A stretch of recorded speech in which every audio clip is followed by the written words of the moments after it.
Circle CEO Jeremy Allaire joins me now. Jeremy, this is a very clever argument. Explain it to me.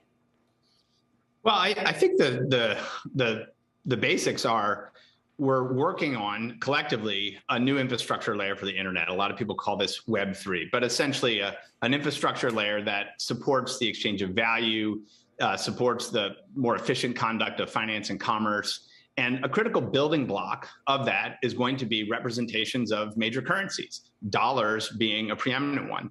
There's an opportunity for the United States to lead in blockchains, to lead in making sure that the dollar is the currency of the internet.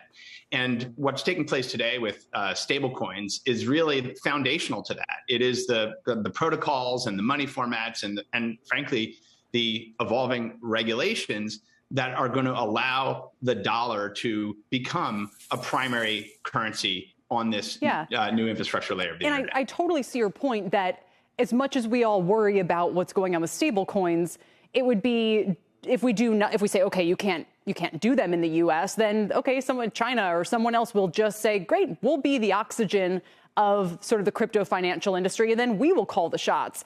So from that point of view, though, I know that regulators have at least thought about having the dollar itself be that digital currency. Why should your stablecoin serve that purpose? Well, I think the first thing to remember is that, the dollar comes in a lot of form factors. There's the paper and coin version of the dollar.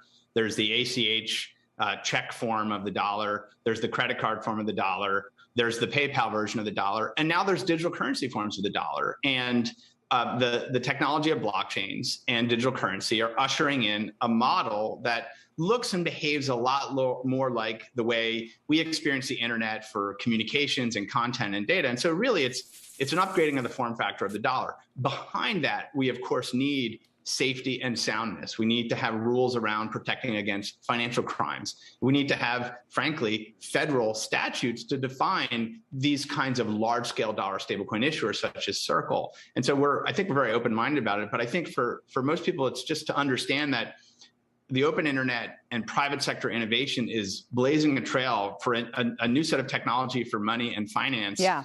And there's an opportunity to connect that to the actual dollar system. Yeah, no, it goes back to on and off ramps from crypto ecosystems and all that kind of thing. And certainly I would hate to see the U.S. lose its advantage in building Web3 because it is too heavy-handed with regulation.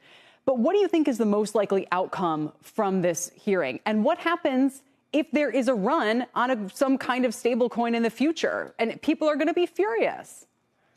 Well, I think there's really two questions there. I think the first, just to kind of make it clear, dollar stablecoins like USDC are regulated today. They're regulated under the same framework that regulates your balance at PayPal or Stripe or Square or Apple Pay Cash, all these types of products. And we're required to hold 100% liquidity, 100% reserve against those dollar obligations. So that is the case today. Now, I think this is becoming such a big potential part of the payment system, of the financial system, that having some kind of special form of bank charter or federal supervision probably makes sense. Yeah. And so that's ultimately, I think, how consumers, households, firms are going to get comfortable that, yes, this is a cash equivalent instrument that I can use on the internet.